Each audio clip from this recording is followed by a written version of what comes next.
Email पर बधाई दे करके ये सिद्ध कर दिया कि सर्वे जयसवाल जी काम कर रहे हैं। उन्होंने उनको जन्मदिन की बधाई दी है। अभी तक हमारे नज़र में नहीं लगता है कि उनको बधाई दी हो। हमारे काम को देखते हुए बधाई उनको दी है।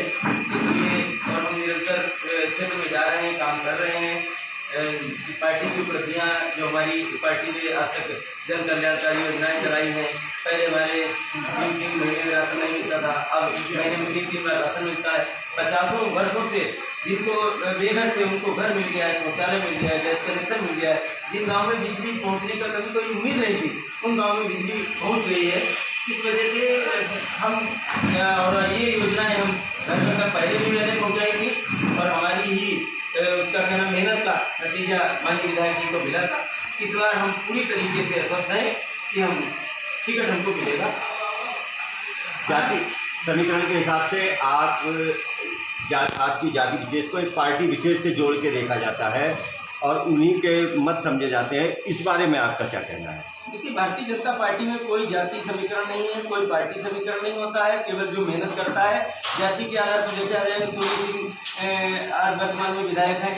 अरुण सागर जी शाहजहाँपुर में वो हमारी बाई कास्ट बिरादरी से आते हैं, वो सांसद हैं। ऐसे दर्जनों लोग हैं, मंत्री हैं, विधायक हैं, सांसद हैं। सैकड़ों की संख्या पूरे भारत में भारतीय जनता पार्टी में है। इसलिए पार्टी में जाति से संबंधित कोई बात नहीं है। अभी आपने कहा था कि हमारी मेहनत को वर्तमान विधायक ने मतलब भुनाया जी, तो क्या आप ये मतलब कहने मतलब है आपका कि जो भी उनको वोट मिला था उसमें आपका कहने का योगदान रहा है? योगदान सभी कार्यकर्ताओं का रहता है और सभी का रहा है, ये बिल्कुल सत्य है। पूरा विधानसभा जानता है कि हमने कितनी मेहनत की थी। वो तो 22 लाख जो था नहीं हो पाया, लेकिन इस बार मैं श्योर हूँ कि भारतीय जनता पार्टी हमारी मेहनत का फल हमें देगी और हम यहाँ से प्रत्याशी हैं। आज जैसे कि पिछले चुनाव में आप बड़े सशक्त दावेदार थे, उससे पिछले चुनाव भी आप जहां लड़े हैं एक अच्छे सशक्त प्रत्याशी के रूप में लड़े हैं। तो इस बार हमें लगता है कि आप आसान्वित भी होंगे और आपके कार्यकर्ता भी, साथी कार्यकर्ता है वो भी आसान्वित होंगे। ऐसे में अगर आपको टिकट ना मिला तो फिर भी आपकी दलीय निष्ठा भाजपा के साथ रहेगी या आप अन्य विकल्पों पर भी चाहते हैं? सबसे पहले तो हम आप लोगों को यही आश्वस्त कर देता हूँ कि हमारी पार्टी और हमारे साथ सर्व समाज जुड़ा हुआ है। जाति समीकरण नहीं है। कांग्रेस जैसी पार्टी में 32,000 वोट हमने पाया था, तो कांग्रेस को कोई जानता नहीं था। आज हम भारतीय जनता पार्टी में बस 2014 से लगातार मेहनत करते आ रहे हैं। हमारी पार्टी हमें पूरी आशा है कि हमें टिकट देगी और अगर पार्टी हमको टिकट नहीं देती है भाई जान, तो मैं आजीवन मैं शपथ लेता हूँ, इस बात को रिकॉर्ड कर लीजिए आप, मैं भारतीय जनता पार्टी के झंडे में ही लिपट करके आखिरी सांस लूँगा। ये मेरा दृढ़ निश्चय है। हम मौजूदा विधायक के पास एक 10 साल कार्यकाल है, अपने कार्य है, जो उपलब्धियाँ हैं उनके हवाले से वोट भी मांग रहे हैं। तो अब ऐसे में आप उसी दर्जे विधायक से को कितना बेहतर पाते हैं कैसे? तो अब क्षेत्र में जाकर के भी आपको जानकारी हो जाएगी कि क्या है। मौजूदा विधायक के विषय में हम कोई टिप्पणी नहीं करना चाहते, लेकिन आज के पहले उन्होंने कहा था कि भाजपा की सरकार रमला बोलते का भ्रष्टाचारी है, इसमें सबसे ज़्यादा कमीशन खोरी होती है अधिकारियों पर।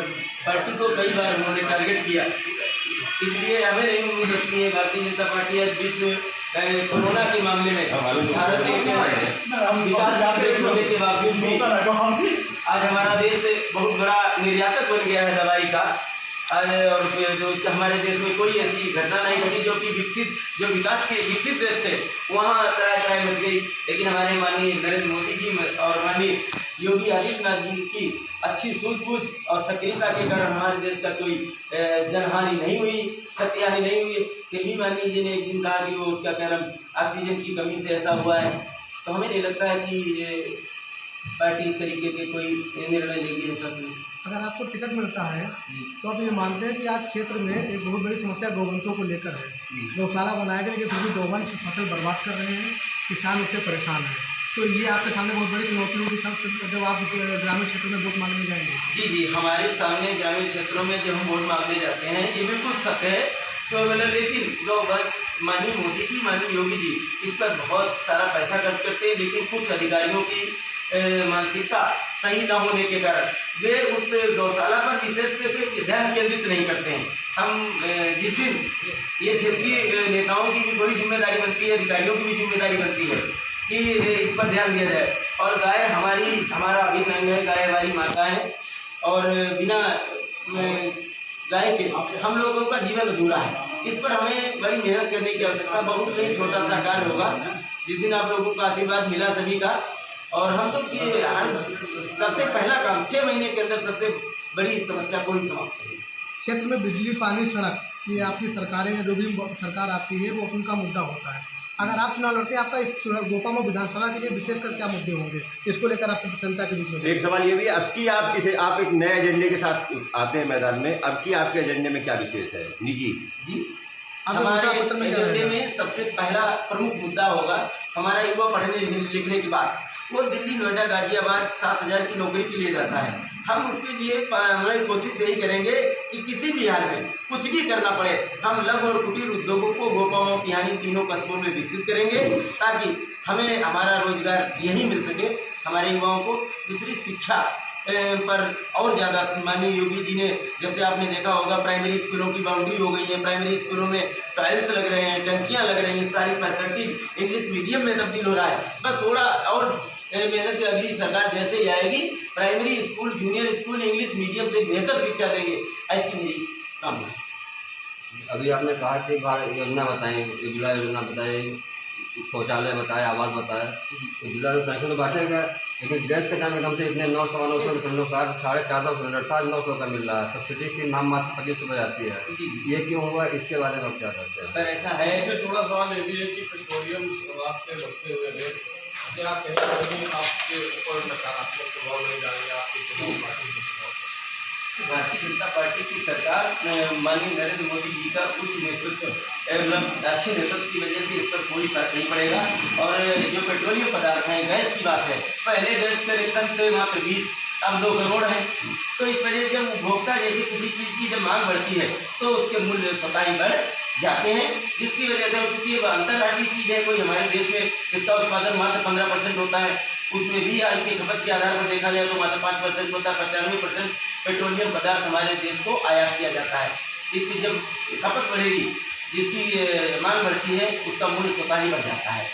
और भारत सरकार इस पर फिर भी बहुत कुछ नियंत्रण किए हुए हैं। हमें तो लगता है कि 150 के जिस तरीके से अंतर्राष्ट्रीय मार्केट में बाजार कच्चे तेल के दाम बढ़ रहे हैं तो इससे और ज़्यादा होना चाहिए, लेकिन फिर भी भारत सरकार माननीय नरेंद्र मोदी जी, योगी जी इस पर बहुत कुछ किए हुए हैं।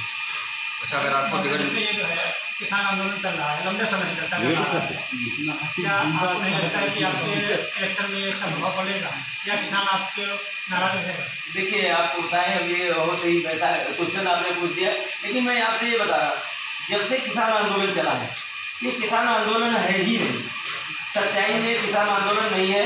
किसान आंदोलन अगर होता, कभी सब्जी की कोई कमी नहीं आपको मिली, अनाज की कमी कोई नहीं मिली, और किसी भी प्रकार से कोई खेत आपको खाली नहीं मिला। सब किसान खेतों में काम कर रहे हैं, वहाँ ठेकेदार लोग बैठे हुए हैं जो अपनी राजनीति चमकाना चाहते हैं, और माननीय मोदी जी को विदेशों में बदनाम करने के सिवाय इसमें कुछ है ही नहीं।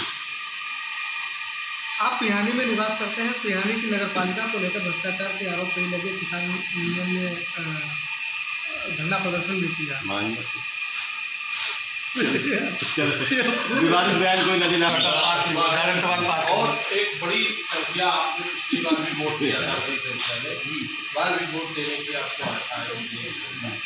और तो इस समय पिहानी नगर पालिका उस संबंध में क्या कहेंगे? अगर विधायक बने तो इन पर क्या आपका वो होना?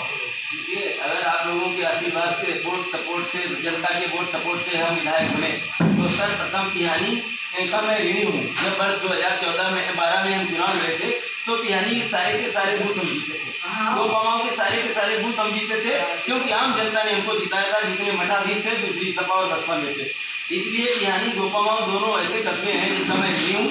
एट फर्स्ट जैसे ही हम कहीं पावर में आते हैं तो सबसे पहले पिहानी की जनता के साथ हुए धोखे की, घोटाले की जांच करूंगा, और जो दोषी होगा जिसे किसी भी हाल में बख्शा नहीं जाएगा, तो कोई भी। अच्छा, एक सवाल और आपसे है, जैसे आपने कहा पिहानी और गोपामा की जनता के ऋणी है, पिहानी भी मुस्लिम आबादी क्षेत्र है, वो कमों भी मुस्लिम आबादी क्षेत्र है। वर्तमान सरकार ने आप जिस पार्टी में आप हैं उसमें CAA और 3 तलाक वाला कानून लेकर के आए हैं। क्या आपको लगता है कि उसके बावजूद आपको मुस्लिम समाज जैसे सपोर्ट करेगा? तिहानी नगर पालिका मुस्लिम समाज और भारतीय जनता पार्टी में कम से कम आज की डेट में 20% आ गया है। तिहानी में कम से कम 1500 कॉलोनी आवास बनी है, उसमें से 70% आवास केवल मुसलमानों को मिले हैं जो 50 वर्षों से झुग्गी झोपड़ी में रह रहे थे, पन्नी तान करके रह रहे थे। हमारे ही यहाँ हम कर्मचारियों के माध्यम से हमने खुद उसमें बहुत बड़ा काम किया है। तिहानी का कम से कम 25 से 30% मुस्लिम आज की डेट में भारतीय जनता पार्टी के साथ में कोई फर्क नहीं पड़ेगा। CAA और 3 तलाक, CAA 3 तलाक से हमारी तिहानी के हमारे क्षेत्र के लोगों को किसी प्रकार का कोई प्रभाव नहीं है। ये तो एक संवैधानिक व्यवस्था है, उसे किया गया सरकार की। चलिए, धन्यवाद।